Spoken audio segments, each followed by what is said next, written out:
Hello all. आज के video में हम बात करेंगे another data centre rental companies के बारे में, जिसका नाम है शाशा मेडटेक प्राइवेट लिमिटेड और उसकी सिस्टर कंपनी जो रेंट देती थी केनाई स्टार प्राइवेट लिमिटेड। अभी ये जो कंपनीज है बेसिकली क्या इनका व्यूनाउ से रिलेशन है? हाँ है। वो रिलेशन कैसे मैं आपको बताऊंगा। उसके पहले आपको उसका थोड़ा हिस्ट्री जानना पड़ेगा जो आप लोगों को पता नहीं है। तो ये दो कंपनीज का शुरुआत शाशा को शुरुआत किया गया था रमेश पॉल और अनिल पांडे से। ये दोनों पहले गुनाव में काम करते थे और लिटरली जो संदीप पुरा के पहले जो भी काम था वो सब रमेश पॉल ही संभालता था।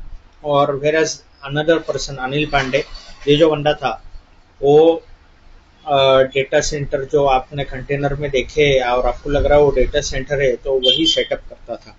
बेसिकली रियलिटी में मैं बोलता हूँ एक्चुअली क्या करता था, टेक्निकल लैंग्वेज होगा थोड़ा। तो ये एक्चुअल में रैक्स सेटअप करता था। डेटा सेंटर रैक्स होता है और उसमें सीपीयू वगैरह फिट करता होगा, तो उसको शायद 7 लाख पर मंथ के आसपास का सैलरी भी मिलता था। ऐसे मुझे कुछ सोर्सेस से पता चला है। उसके अलावा जब ये अंदर काम कर रहे थे, यूनो के साथ काम कर रहे थे, तो इन्होंने तो क्लाउड पार्टिकल खरीदे ही थे।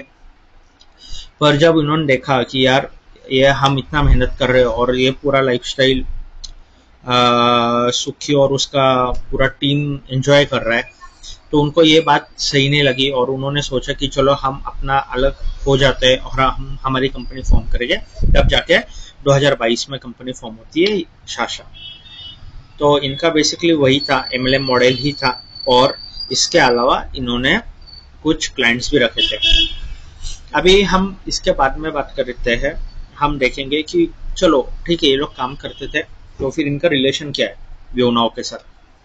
तो देखो यार, इनको जो भी रेंट आता था ना वो तो अपने पर्सनल के लिए आया होगा, चलो उसके बारे में तो हमारे पास इंफॉर्मेशन है नहीं। पर इन्होंने पार्टिकल्स लिए थे कंपनी के नाम से भी और वहां से भी उनको महीने का रेंट आता था। अभी एक डेटा सेंटर कंपनी, ये पॉइंट आप जान लो, शाशा वालों जो शासक इन्वेस्टर से वो समझ लो, एक डेटा सेंटर कंपनी जो आपको रेंट दे रही थी और डेटा सेंटर दूसरा डेटा सेंटर कंपनी में इन्वेस्टेड है और वहां से भी रेंट ले रही है। ऐसा क्यों? तो ये भी सोचने जैसी बात है। अभी तक इन्होंने कम से कम 100 करोड़ का ये स्कैम किया होगा और इनके स्कैम में इनके पूरे बैलेंस शीट में डिटेल में इंटरनेट एक्सपेंसेस नहीं है। चलो कूलिंग सर्विसेज, अगर ये डेटा सेंटर चला रहे तो बिना कूलिंग का आप डेटा सेंटर चला ही नहीं सकते, वो भी नहीं है। मैं स्क्रीनशॉट्स तो जोड़ ही रहा हूँ यहाँ पे। और इन्होंने व्यू नाउ का जिक्र अपने बैलेंस शीट्स में किया है, तभी मैं बोल पा रहा हूँ। तो कहीं ना कहीं ये एमएलएम था। पर जब ईडी का रेड गिरा और ये सब सामने आया और इनको समझ में आ गया कि यार ये कंपनी व्यू नाउ भी फंस गई है और हम तो लिंक थे तो हम भी फंसेंगे, क्योंकि जैसे भी उन्होंने जीएसटी में चोरी की होगी, टैक्स में चोरी की होगी, तो ये तो वहीं से निकले, इन्होंने भी वैसी चीज़ें की होगी। तो अभी इनको भी वो प्रॉब्लम आनी थी, तो इन्होंने सबसे पहले बंद कर दिया अपना एमएलएम मॉडल। और टैक्स वगैरह में जो की होगी ये तो अभी आगे आके जब निकलेगा, जब कौन से कंपनीज ने कितना रेंट लिया था, अब जीएसटी वाले जब इसमें इन्वॉल्व हो जाएंगे तो ये सब के पीछे पड़ेंगे। तो आप लोगों को इसके बारे में बताना था।